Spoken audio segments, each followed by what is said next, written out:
Nuestra invitada de hoy nació en Maracaibo el 1 de octubre de 1981. Domina el inglés, el árabe y, por supuesto, el castellano. Comparte su ejercicio como abogada con el análisis internacional y la docencia en la Universidad Bolivariana de Venezuela. Forma parte del equipo jurídico del diplomático venezolano Alex Saab, secuestrado por Estados Unidos. Tareas todas que adelanta en medio de la más hermosa experiencia de una mujer, su primer embarazo. Laila Tajeldine El Chaine, bienvenida. Gracias, Ernesto. Bueno, bienvenidas o bienvenidos, no sabemos, ¿verdad? Bienvenidas. Es hembra, Ajá. porque nuestra invitada hoy está embarazada. ¿Qué Gracias. tal? Sí. ¿Es tu primera hija? Sí. ¿Sí? Sí. Y es hembra confirmado. Hembra confirmada. Sí, aunque dicen que cuando es hembra hay un porcentaje de probabilidad de que no sea tan certero el género, ¿no? No, bueno, ¿No? yo creo que sí. Yo Sí, creo porque que ya pudiera está estar confirmado. algo escondidito por ahí y de pronto viene con sorpresa. Dios te la bendiga. ¿Eh? Amén. Amén. Bueno, Laila, ¿de dónde sale ese nombre tuyo? Laila a mí me lo escogieron por una de las luchadoras palestinas llamada Laila Khaled, ¿no? Por la causa palestina y realmente algo que inspiró también a toda la casa y la familia, la lucha por la soberanía, por la autodeterminación. Aunque Laila realmente significa noche, ¿no? Pero una noche bonita, algo así. Qué bien. Y Laila es un nombre común En el mundo idioma árabe. en el mundo árabe, ¿no? Sí, sí, sí. Es origen árabe, origen judío, también lo utilizan. Laila, tú eres hija de padres sirios, pero naciste en Maracaibo, Sí. ¿verdad? Tú te sientes, perdón, hablas inglés, hablas el castellano, obviamente, y el árabe. Ajá. ¿Tú te sientes maracucha, venezolana, árabe? ¿Qué te sientes tú? Claro, no, yo soy 100% venezolana, pero con esa riqueza de tener el origen de otro lugar donde realmente te crían con esa fusión de dos culturas que te enriquecen aún más la vida, la forma de ver las cosas, una mente más amplia. Entonces, son esas dos cosas que bueno, en la casa, como comíamos el pabellón, también comíamos, que es mi comida favorita árabe, chishbarak, ¿me entiendes? Es decir, muchas cosas. ¿Qué es chishbarak? Chishbarak es como los raviolis, algo así, pero al final la crema viene siendo de nata, de lapni, y es riquísimo, como lo hace mi madre, sí, de yogur, como lo hace mi madre, es fenomenal. Mira, ¿y en tu casa se hablaba en castellano y en árabe? ¿O solamente en árabe? ¿O solamente castellano? No, había una etapa de toda nuestra niñez y parte de la adolescencia donde siempre fue español y solamente unas que otras palabras árabes. Y luego ya cuando uno creció, nosotros, nuestros hermanos y eso, pues vimos la necesidad de que, oye, papi, mami, háblenos árabe. Háblenos árabe porque estamos como que en desventaja frente a otras personas que hablan completo árabe y a veces uno quedaba así muy por detrás. Y al final yo más bien lo que me fui a estudiar el árabe por unos meses en Siria, en la Universidad de Damasco, porque me parecía importante el hecho de un idioma nuevo, es una riqueza que uno tiene, algo que se adhiere a uno que puede usarlo en favor o en beneficio de algo, ¿no? Oye, sobre todo los jóvenes tienen que tener en cuenta de que la ausencia de otras lenguas es prácticamente analfabetismo. O sea, tú te sientes en un país donde no hablas otro idioma realmente analfabeta, pues. Lamentablemente, sí. No te puedes hacer entender, no comprendes lo que los otros dicen. Es una cada idioma que tú aprendas es un mundo nuevo que te conquistas, ¿no? Así es. Laila, ¿y cómo llegaste al derecho? ¿Por qué estudiaste derecho? Mira, en el Zulia yo me crié en una zona donde, bueno, evidentemente siempre estuve en Sabaneta, ¿no? Una parte que se llama en el Zulia Que no Sabaneta. es el de Barinas, sino el del Zulia. El del Zulia. Y bueno, y también siempre viajábamos a la Villa de Rosario, entonces a la Villa de Rosario es donde estaban mis abuelos, que es a una hora de Maracaibo. Y siempre ya nosotros veíamos, por ejemplo, determinadas cosas, el trato a los guajiros, también cómo era para ese momento. A veces yo veía también cómo había muchos guajiros en la calle y cómo llegaba la policía y los sacaba. Entonces yo me ponía a llorar. Yo me acuerdo que yo lloraba. Yo decía, ¿cómo es posible? Yo a veces me le iba al policía. Entonces yo decía, no, yo tengo que estudiar derecho para defender a las personas. Pero bueno, son cosas así. Pues, luego fui creciendo y fui variando en el sentido de que me gusta el derecho. Me gusta el derecho penal, por cierto, una parte, en un momento de mi vida, acá en el desempeño de todas las tareas que me han puesto, me puse a trabajar con Iris Varela en el Ministerio de Servicio Penitenciario y pude trabajar la parte penal, pero me fui y me incliné, una vez que comencé a estudiar el derecho, al derecho internacional, ya la defensa de la soberanía, los derechos humanos, la resolución pacífica de conflictos, todo eso, cada vez que lo fui conociendo, yo dije, no, este es mi camino, es por aquí que me gusta el área del derecho y bueno, y por ahí me desarrollé. Pero también te viene de familia, ¿no? Porque tu papá es internacionalista, ¿no? Sí, No, mi papá no es internacionalista, él no fue lo... embajador en embajador de Libia. Venezuela en Libia y también en Túnez, que fue muy destacado, ¿no? Por Ujú, esa área. ujú, correcto. ¿Le tocó a tu papá pasar digamos, los tiempos de la invasión Sí, sí, gringa sí, en Libia, el asesinato sí. de Gaddafi, ¿no? Sí, fue un momento muy duro, ¿no? Porque la mayoría de los embajadores se fueron y el comandante Chávez tenía una posición que era que nosotros no podemos abandonar ese país. Y evidentemente también en un momento el canciller, para ese momento, nuestro presidente Nicolás le decía a él, oye, nosotros preferimos que tú te quedes, pero eso lo decides tú. Y mi papá dice, por supuesto que yo me quedo, y se quedó en Libia.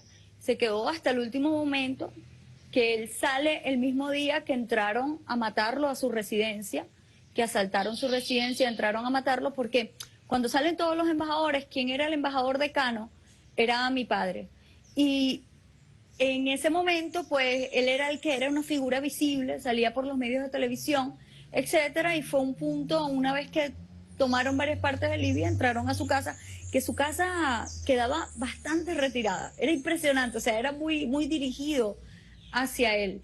Y no solamente fue su casa, que todo se lo llevaron, pues, y nada más dejaron un cuadro de Gamal Abdel Nasser, ¿no? Imagínate que hasta es muy significativo y me acuerdo que el ministro de Comunicación para esa época lo resaltaba.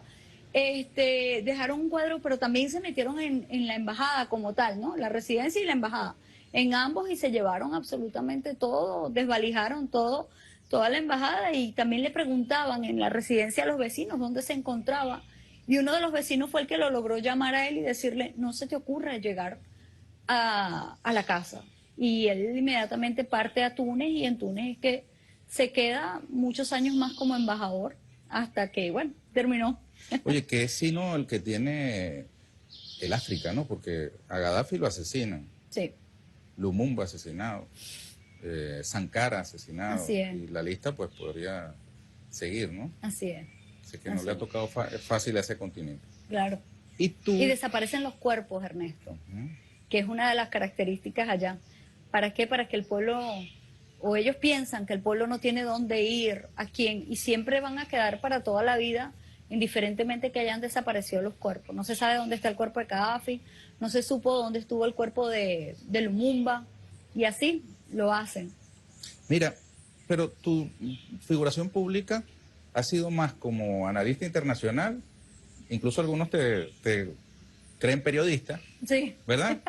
Más que como abogada, ¿no? Abogada, sí. Bueno, que ahorita yo creo que en estos últimos tiempos me he llevado mucho. Tengo el programa Reporte Internacional, que sale por Venezuela News, pero a la vez estoy trabajando en la parte de abogada, bueno, que formo parte de este equipo jurídico de apoyo por la liberación de Alex Saab, ¿no? Y bueno, y por ahí me he ido también. Tú has asumido la defensa de Alex Saab porque es una causa justa, porque es de origen árabe, No, es que una causa justa Se trata de un ciudadano compatriota que fue secuestrado prácticamente, que no hay fundamento legal alguno que lo mantenga o que lo deba mantener privado de libertad, y también por la causa que representaba el compañero Saab. ¿Por qué? Porque Saab fue uno de los principales protagonistas de asegurar la llegada de medicamentos, de alimentos y de combustibles a Venezuela.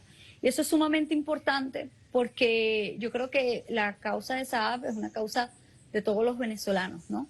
Y el presidente así lo ha hecho ver.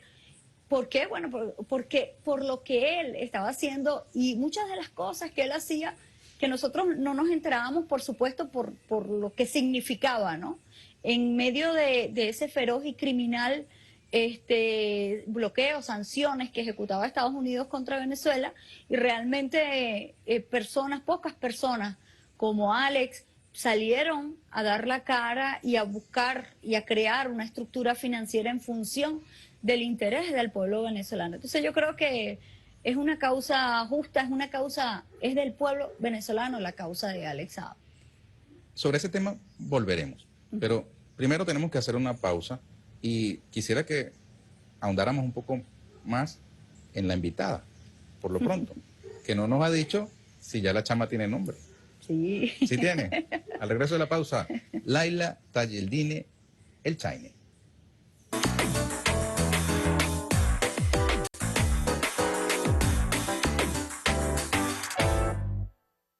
Laila Tajeldine, el Chaine, no Tayeldine, como dije antes del corte, ¿no? Te cambian mucho el apellido. Estoy acostumbradísima. Tan fácil que es decir Pérez, Martínez. Sí. Mire, la chama tiene ya nombre. Sí. ¿Cómo se llama? Maya. Maya. Ajá. Caramba, qué Significa bonito nombre. ilusión en hindú y también es de origen griego, que va por esa misma línea. Qué bien. Uh-huh. Muy bien. Laila, tu hija debe crecer en Venezuela, ¿verdad? Así es. ¿Cómo imaginas tú la Venezuela que le va a corresponder vivir a Maya? Mira, tú sabes que fue bastante difícil esa etapa del bloqueo y las sanciones, ¿no?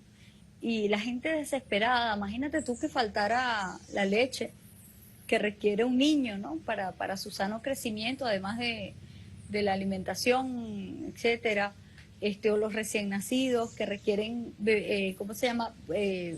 La leche con fórmula, ¿no? Eso fue bastante difícil, ¿no?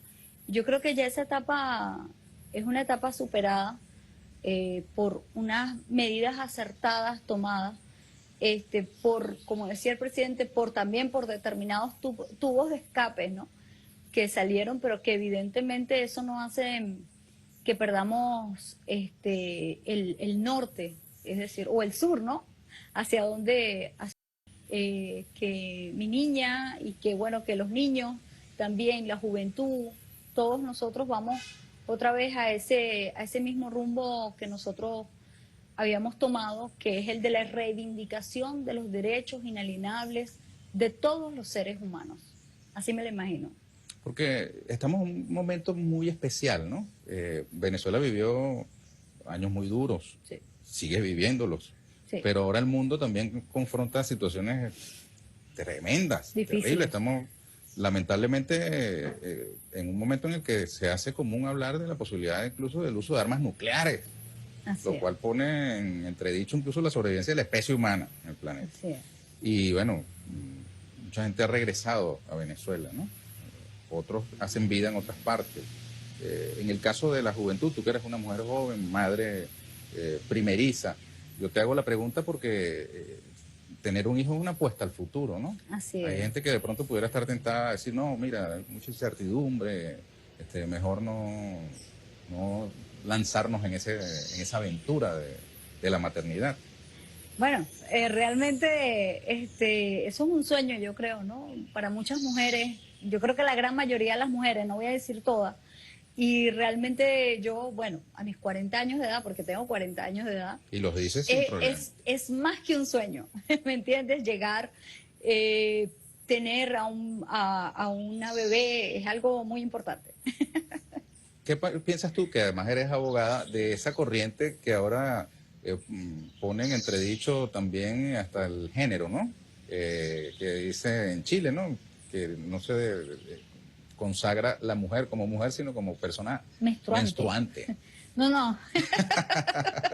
Bueno, de verdad que no comparto en nada eso. Sin embargo, cuando hablamos de género, yo creo que hay un respeto total hacia la forma de ver o de sentirse o de creerse de las personas. Y eso es totalmente irrebatible, ¿no? Irrespetable totalmente hacia todas las personas. Irrechazable también es el hecho de que uno discrimine o el hecho de que uno, saque del lado o violente a cualquier persona que piense como piense, ¿me entiendes? Entonces esa es mi posición respecto a eso, ¿no? O sea, tú compartes este tema de la Yo identidad de género respeto, como una decisión de cada quien. claro, yo respeto la posición de cada quien y evidentemente como pido respeto a la posición nuestra, pues también.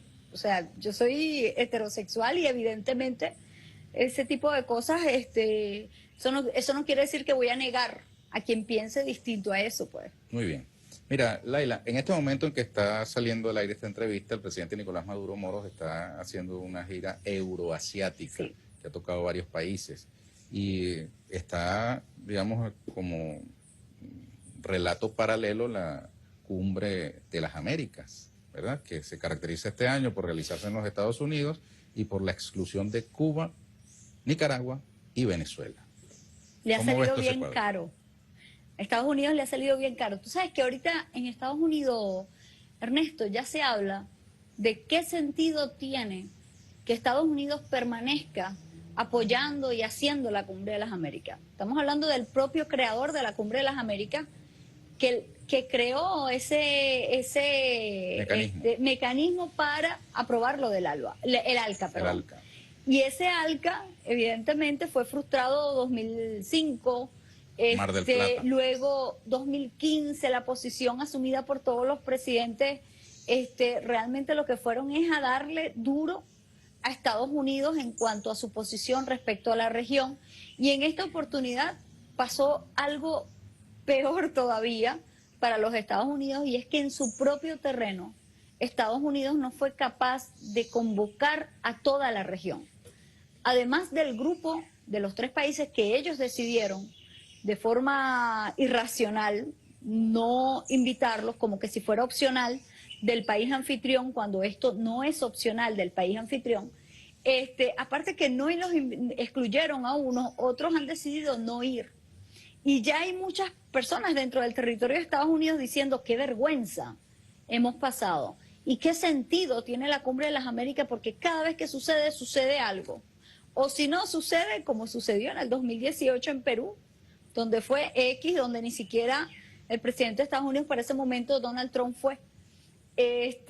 ¿Por qué? Bueno, porque fue tan gris esa cumbre, esa convocatoria. Incluso ahí mismito también no convocaron a Venezuela. Entonces fue una cosa bien, terrible para Estados Unidos, hablando de esa cumbre. Ahora, mira lo que sucede. Hablaba la ex embajadora de Estados Unidos en la ONU y decía: nosotros hasta tuvimos que mandar un senador país por país para que convenciera a otros líderes a venir, los disuadiera de venir. Y con todo y eso no vinieron.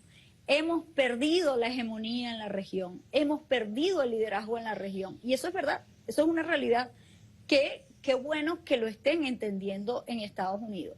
Ahora, ojalá que entiendan además que eso significa continuar con esa errada política que están llevando desde hace muchos años.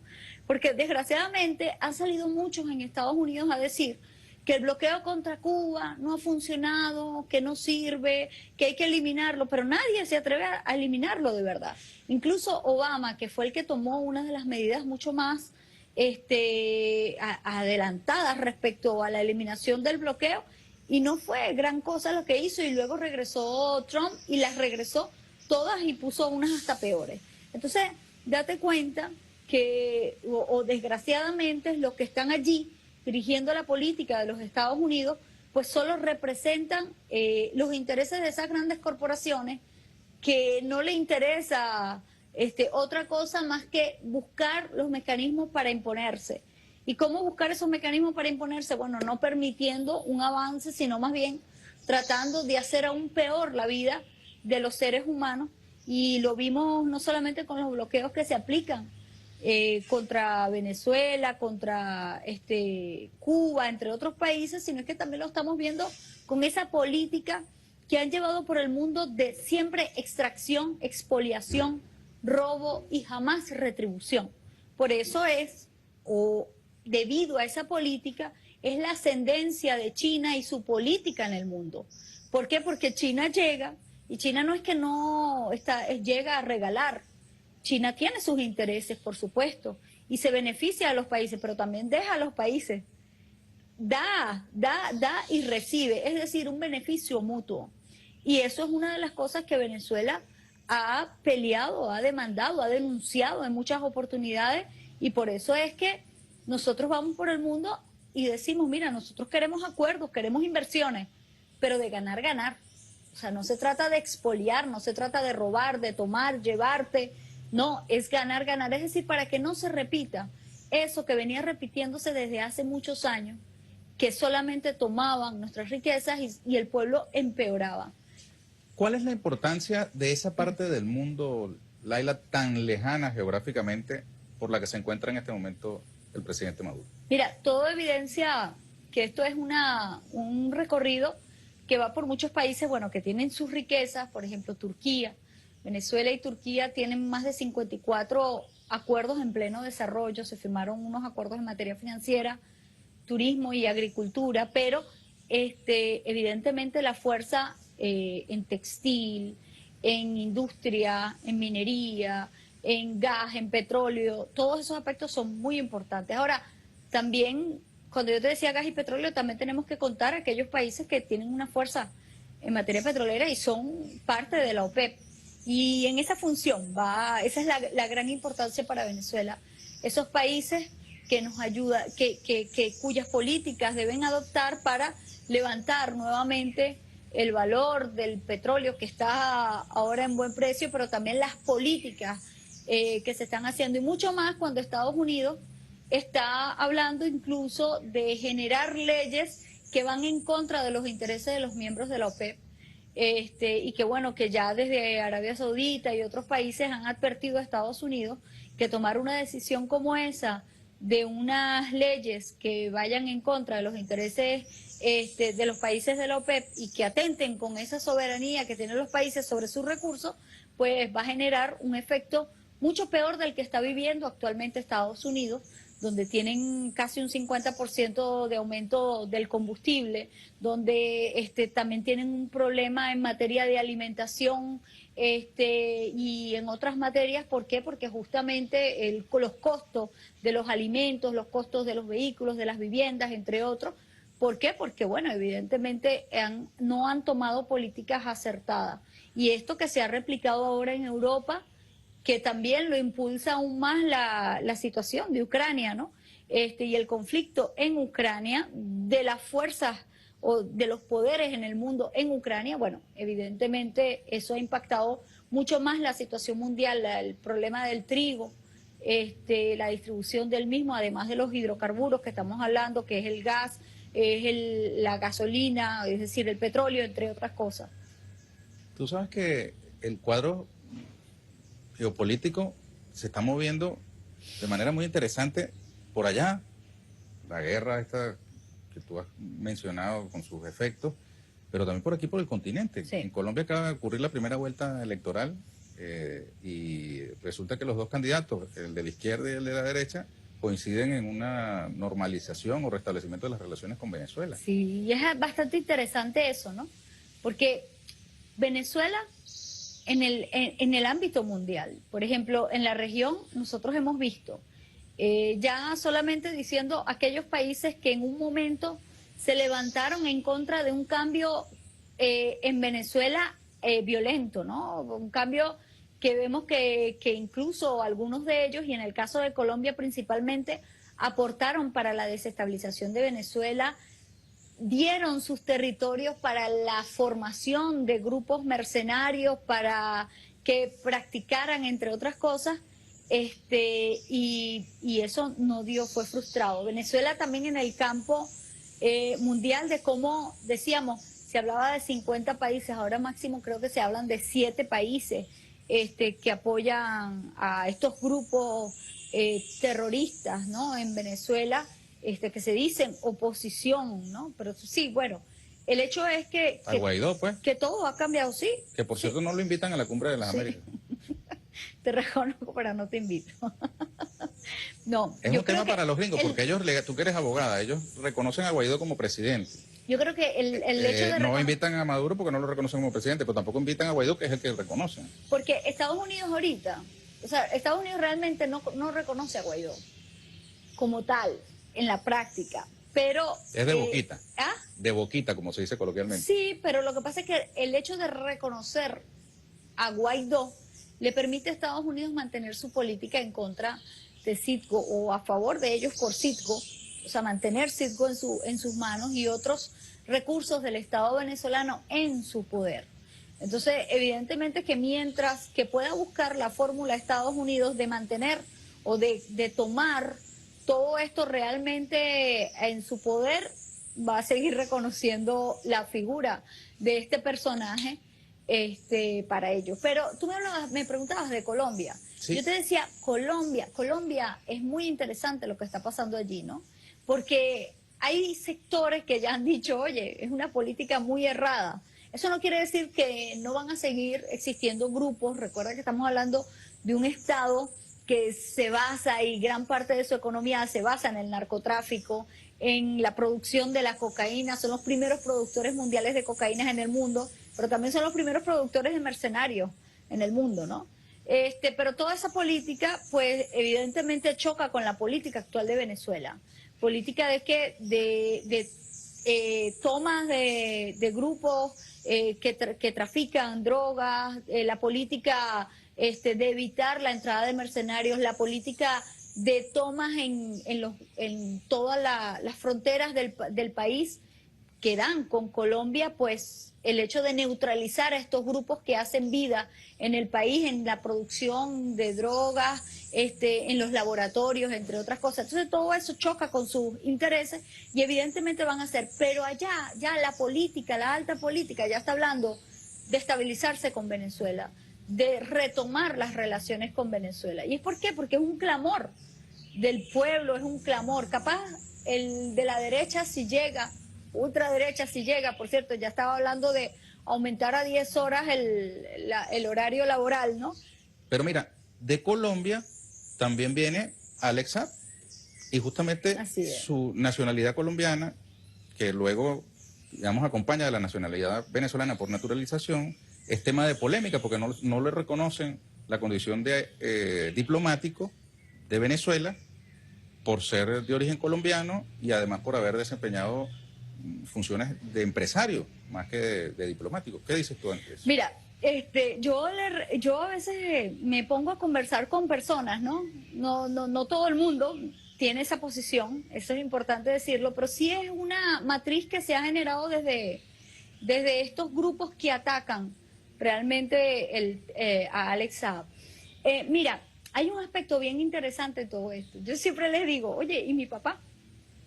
Mi papá nace en Siria, viene a Venezuela, la hace su patria, cría a sus hijos aquí, bueno, y también procrea a sus hijos aquí, y luego él llega a ser embajador. Entonces, ¿qué? Eso no le da derecho. Y como muchos hermanos colombianos, porque nosotros también tenemos que recordar esa historia, que somos una sola patria, pero sin embargo, con esas divisiones que se dieron, muchos hermanos colombianos decidieron venir a Venezuela y tomaron a Venezuela, llamaron a Venezuela como su patria y se volvieron hermanos también venezolanos, pues. Y eso es un elemento muy importante y mucho más en una coyuntura con la que estábamos nosotros. Una persona como él, que bueno, que se vieron todas las actitudes que estaba desarrollando y que beneficiaba a todo el pueblo venezolano, que lo hace convertir en diplomático venezolano. ¿Cómo te vinculas tú con ese caso? ¿Cómo me vinculo? Yo me vinculo como una abogada defensora del derecho internacional, de las normas internacionales. Pero ¿cómo fue tu vinculación? ¿Cómo digamos, te incorporaste a ese equipo? Mira, en primer lugar, a mí me invita Boris Castellano a un medio a su programa. 360. 360. Y bueno, y comienza a hablar conmigo del caso en una oportunidad, después luego me vuelve a invitar por el tema del derecho internacional. Cuando yo estuve en Naciones Unidas, yo manejaba mucho la parte también de la Convención de Viena sobre Relaciones Diplomáticas, y entonces evidentemente en todas las conversaciones que teníamos, pues evidentemente hablando allí se conecta el presidente, y el presidente en ese momento, cuando habla que ahí está Laila, etcétera, me dice que apoye y ayude a conformar un equipo, etcétera, y ya estaba un equipo que lo dirige la esposa de Alex Saab, que es Camila Fabri, y que evidentemente yo me sumé a ese equipo que está allí trabajando y bueno, y tratando de ayudar a fortalecer esa defensa por la liberación del compañero Alex Saab, que es importante decirlo, Ernesto, es una defensa que está ganada. Jurídicamente está totalmente ganada. Políticamente incluso está ganada. Pero volvemos a esa posición irracional por parte de Estados Unidos, que no le importa dejar en mal su sistema de justicia, la credibilidad del Departamento de Justicia de ese país, que hace todo esto, lo que hizo, lo que ha hecho, que es una violación tras violación. Y recientemente salía el libro del ex secretario de Defensa de los Estados Unidos, Mark Esper.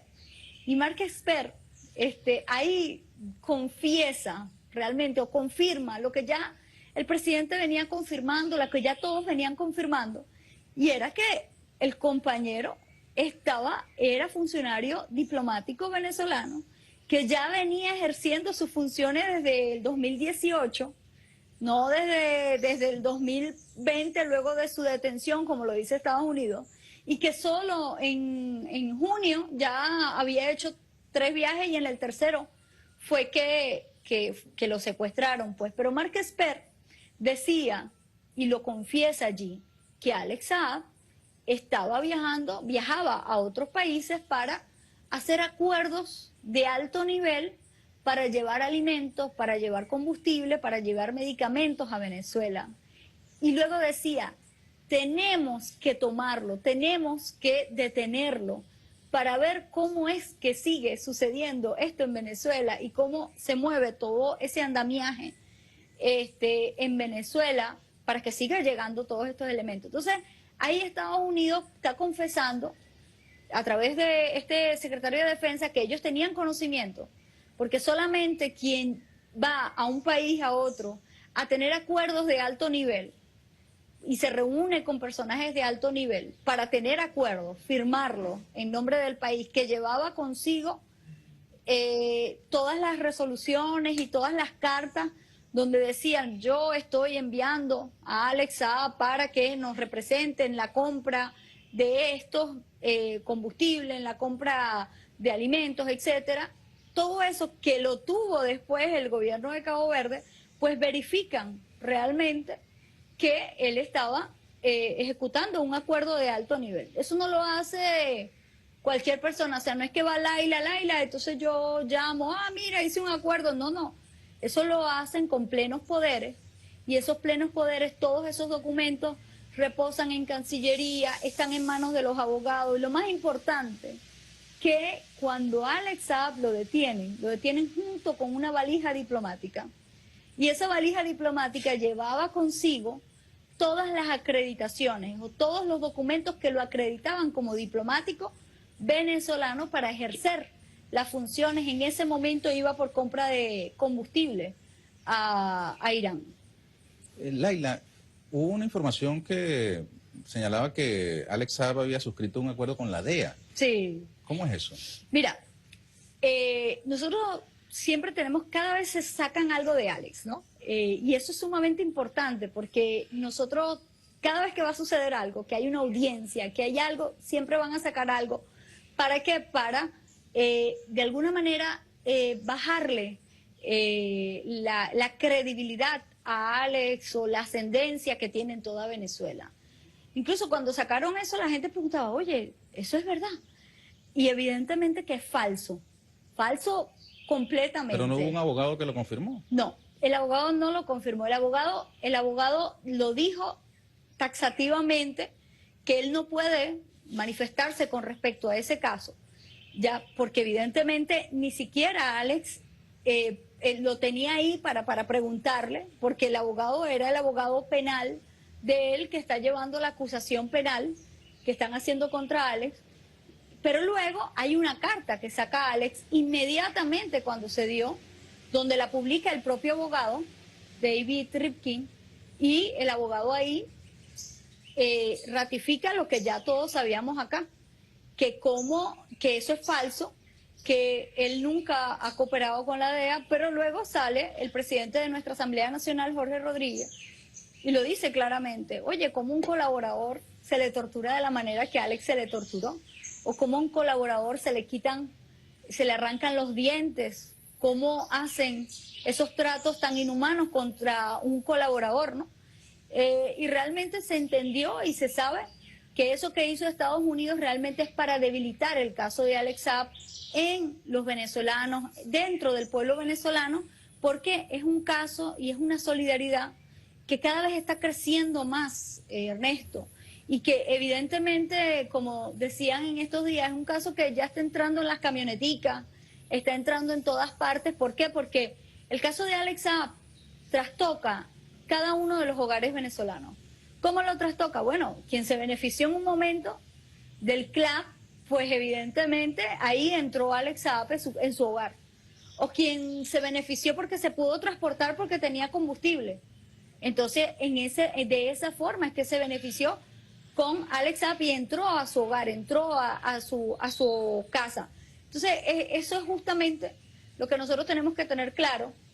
Mira, Alex Saab fue tan importante y ellos entendieron bien la importancia de este compañero, de nuestro diplomático enviado especial, que ellos lo que hicieron fue para evitar que fuera liberado, porque sabían, y el presidente Nicolás Maduro nos los dijo, nos los confirmó, oye, con la aprehensión de Saab nos dieron un duro golpe a los CLAP, un duro golpe que poco a poco nos hemos tenido que volver a levantar.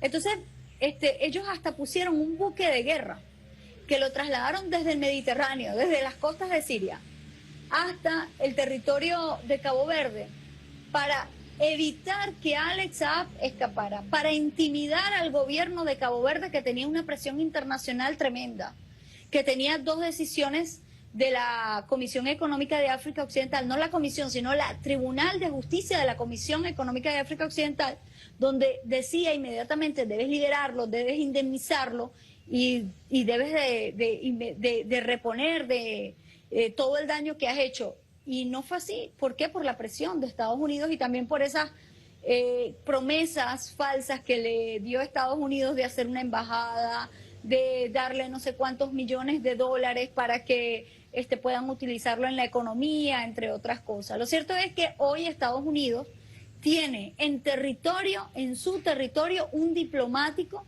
un hecho inédito en la historia que no tiene precedentes, Ernesto, y eso es sumamente importante en la historia de las relaciones diplomáticas internacionales, y que Estados Unidos hoy está muy mal parada en el mundo y que deja y que abre una nueva puerta a la diplomacia internacional, donde deja a todo el mundo en vulnerabilidad.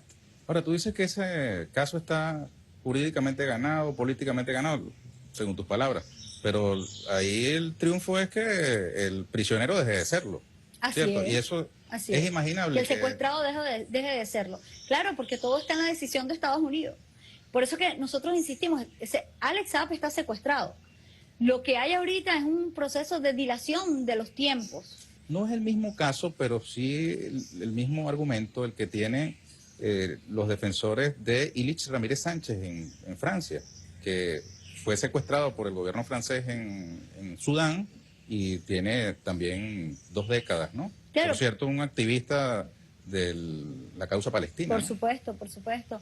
Y el caso de Ilich Ramírez es un caso muy importante, que sabemos eso, pero aquí hay una gran diferencia, abismal diferencia, que él era un diplomático al momento de su detención, que Estados Unidos sabía que él era diplomático, que Estados Unidos incluso tiene consigo todos los documentos que acreditaban a Alex Saab o acreditan a Alex Saab como diplomático, que lo negó en un momento, pero después lo sacó. Y también que ese no era su primera misión diplomática, sino es que él ya desde el 2018 venía ejecutando trabajos diplomáticos y que solo en el 2020 ya estaba haciendo el tercer viaje para asuntos diplomáticos, para tareas, misiones humanitarias, y donde fue secuestrado. Laila, Alex Saab sigue siendo miembro de la Comisión de Diálogo. Así es. Entre el gobierno del presidente Nicolás Maduro Moros y factores de la oposición. Venezuela está digamos, en la disposición de reactivar ese diálogo en México, se ha planteado. En un momento dado digamos, un condicionamiento a que se diera la participación plena de Saab como miembro de la Comisión de Diálogo. ¿Cuál es el estatus, la medida de las posibilidades que tú tengas de compartir, ¿no? Bueno, de esta iniciativa política? Venezuela está esperando un gesto por parte de Estados Unidos, evidentemente, para poder reiniciar este diálogo.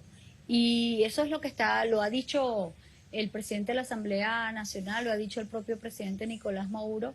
Y bueno, y más bien lo que podemos decir ahorita es que la pelota está del lado de Estados Unidos. Y Estados Unidos tiene que decidir cómo va a dar o cómo va a ceder en el caso de Alex Saab. Un caso que podemos decir que es doble, ¿verdad? Porque es bueno, esa parte se me había pasado. El hecho que es un miembro pleno del diálogo, ese diálogo que detuvo a Estados Unidos. Lo detuvo el 16 de octubre cuando decidió un día antes de las elecciones del nuevo presidente de Cabo Verde, cuando él mismo había dicho que se respetarían todas las decisiones que emanen de los organismos internacionales, pues un día antes, cuando sabía que iba a ganar este presidente, pues extrayeron a Alex y lo llevaron al territorio de Estados Unidos. Y ahora Alex, Ernesto, es víctima de una tortura también feroz, psicológica, por parte de Estados Unidos. En primer lugar, hay un derecho esencial que tiene todo privado de libertad, y más que todo cuando es extranjero, que es la visita consular. A Venezuela no se le ha permitido la visita a Alex Saab, la visita consular. A Venezuela también ha pedido la visita familiar, no se le permite la visita familiar. Al contrario, lo que han hecho es una persecución contra su familia, ¿no? También el hecho de que Alex pues se está viendo privado de libertad bajo unas condiciones infrahumanas, donde no solamente que lo pueden colocar en un cuarto de castigo cada vez que se les ocurre a estos personajes de supuestos defensores de derechos humanos, sino es que también a Alex Saab hasta se es obligado a comer la misma comida todo el tiempo. Cuando él va a ver a los abogados que le permiten solamente que lo visiten los abogados, cuando él va a ver a los abogados no lo dejan poner mucha ropa y le ponen un aire tan tremendo, las uñas se le ponen moradas, es decir, que hay unas condiciones, que hay una presión psicológica ahí tan fuerte que se ejerce contra él mismo, que evidentemente eso hay que denunciarlo y hay que dejarlo ver. Te voy a hacer una pregunta machista. Machista. Machista. ¿Tú con el embarazo vas a poder continuar desempeñando esa labor de defensa jurídica? Muy machista. Te la hago de todas maneras. Claro, hasta donde se pueda. Te lo digo porque la maternidad tiene sus exigencias, ¿no? Sí. Tú te ves a ti amamantando y trabajando, peleando, litigando. Así somos los revolucionarios, ¿no? Siempre batallando. Mira, desde el punto de vista personal, Laila, de verdad, el embarazo, ¿cómo lo has asumido? No, bien. Chévere. Bien, sí. A diferencia de otros embarazos que escucho y estaba preparada para eso, no, es un embarazo, ni vómito ni nada, todo perfecto. Muy bien. Mira, te lo pregunto porque para mí es embarazoso tener que decir que ya tenemos que ir cerrando esta entrevista. Quería terminar esto con un tono personal, que es el formato del programa, una situación que estamos nosotros confrontando, obviamente, política internacional, la política económica, tantos temas que pudiera uno, con una persona como tú, abordar, pero quisiera que cerráramos con esa faceta tuya de madre, pues, con esa faceta humana. ¿Mm? Quisiera que le dieras tu mensaje a las mujeres venezolanas, a los jóvenes venezolanos, a los niños de la patria. Sí, hay mucha esperanza, Ernesto, y esta esperanza se llama revolución. Y yo creo que por ese camino y por esa vía nosotros tenemos que seguir luchando, arando ese camino para que realmente sea una revolución que nos complemente, una revolución que nos complete a nosotros como sociedad y el pueblo venezolano, pero también otros pueblos. Que si vamos llevando esta voz de la humanidad al mundo, de respeto, de reivindicaciones, yo creo que es sumamente importante en este mundo donde hay una gran amenaza, Ernesto, a la humanidad. Tú nombraste al principio el tema de las armas nucleares y cómo hoy dos potencias nucleares se están encontrando en un territorio y realmente estamos en un momento bastante peligroso que debe de privar la racionalidad de los pueblos, de los líderes, y que evidentemente el camino de la paz, pero también el camino, porque no hay paz si no hay reivindicación de los derechos humanos, si no hay como el reconocimiento de los derechos inalienables y la práctica en la ejecución de los derechos inalienables de los pueblos. En ese camino es que nosotros tenemos que ir, y yo creo que en Venezuela, en lo que nos compete a nosotros, pues vamos en el camino correcto y lo que tenemos que tener es esperanza, porque, y no es algo trillado, no es algo vacío lo que uno dice, sino al contrario, Ernesto, es porque Venezuela es un país que siempre ha prometido, que promete y que cumple también, y la revolución es reivindicación, y por eso es que la revolución y el nombre de revolución pues debe ser enaltecido mucho más que en otros tiempos, porque ese es el verdadero camino de nosotros, la humanidad. Que así sea, Amén. por todos los niños y las niñas. Gracias. Gracias. Laila Tajeldine El Chaine. Ustedes, amigas y amigos, muchísimas gracias por habernos acompañado. Yo los espero en una nueva oportunidad aquí con Ernesto Villegas, siempre con muchísimo respeto por usted. Hasta la próxima.